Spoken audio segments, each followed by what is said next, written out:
Merci, bonjour à tous.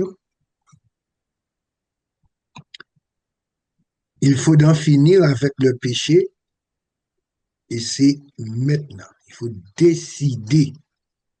Si on désire, on ne va jamais y parvenir. Depuis 1844, Jésus est passé à un autre niveau. Il est passé au niveau d'effacement. Et nous sommes en 2026, cela fait 182 ans qu'il efface. Et maintenant, c'est soit il efface nos péchés ou il efface notre nom. Juste pour vous amener où Jésus a prié pour vaincre le diable, le péché, il nous a amené à triompher en nous montrant comment il parvenait. Ici, c'est le jardin de Gethsémane. Cet olivier a vu Jésus venir prier et c'est là où Jésus a pris la décision de vaincre en mourant à lui-même et en mourant pour nous. Et c'est pour nous dire que nous aussi, nous devons entrer en Gethsémane, transpirer du sang s'il le faut, d'après Hébreux 12, mais finir vainqueur en étant un avec la volonté de Dieu. Cette année, nous fêterons le 182e anniversaire de l'entrée de Jésus dans le lieu très saint du sanctuaire immense du ciel. Il y cumule une double fonction, celle d'avocat et de juge à la fois. Il m'arrive de dire souvent à mes frères dans mes prédications ceci. La mission du péché, c'est de nous empêcher de décoller vers le ciel. Puisque Dieu a prévu de nous faire décoller, commençant par le neutraliser dans notre vie, en nous justifiant, et puis l'éliminer au fur et à mesure en nous sanctifiant. Sanctifier signifie mettre à part pour un usage saint. On ne peut pas être mis à part du péché pour garder le péché. Ce qu'on n'a pas vaincu nous vaincra.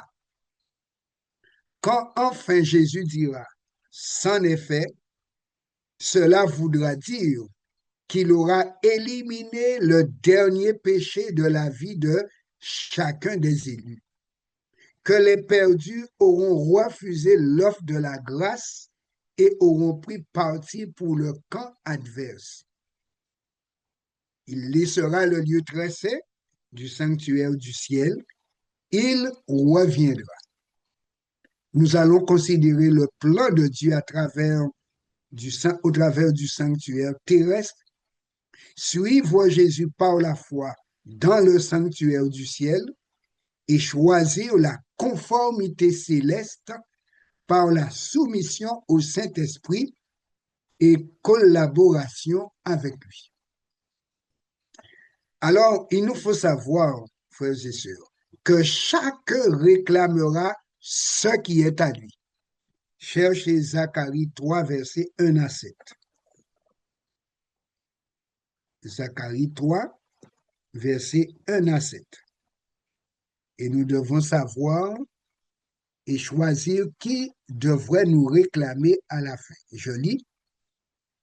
Il me fit voir Josué, le souverain sacrificateur, debout devant l'ange de l'Éternel, et Satan qui se tenait à sa droite pour l'accuser.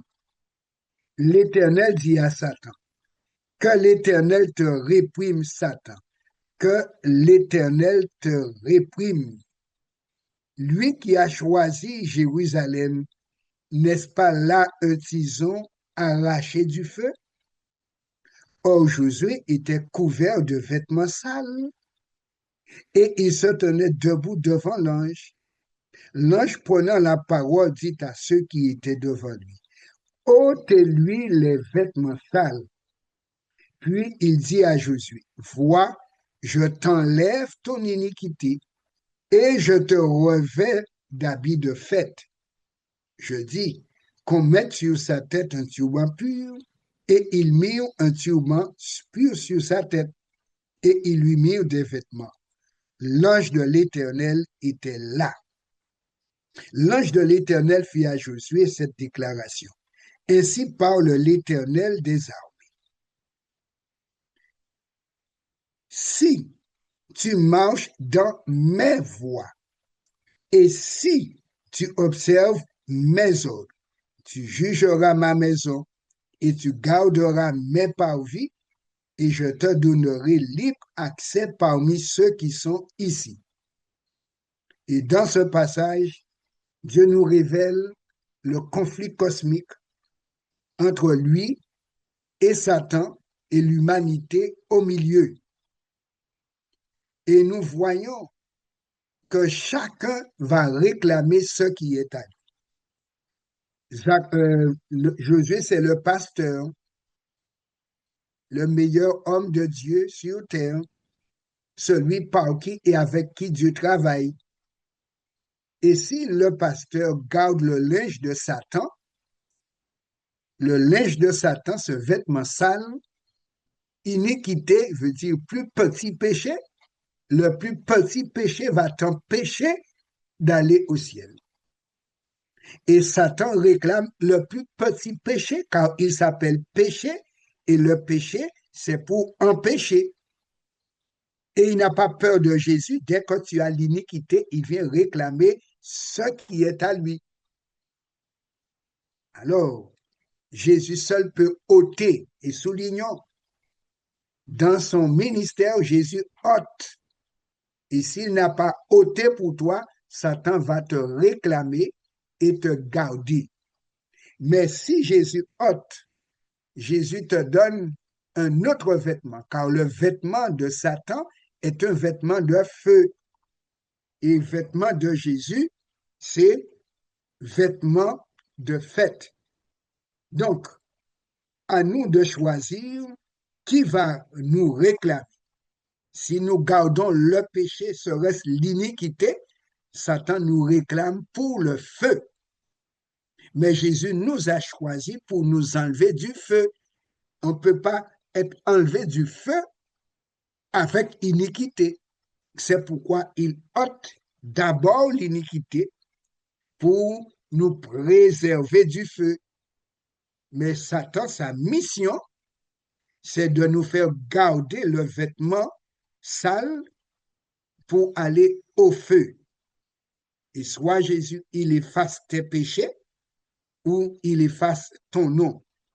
Et dans ce texte, nous voyons quand Jésus ôte l'iniquité, il n'y a plus de péché, c'est Satan qui est empêché de te réclamer. Et Jésus maintenant peut t'impliquer dans son service.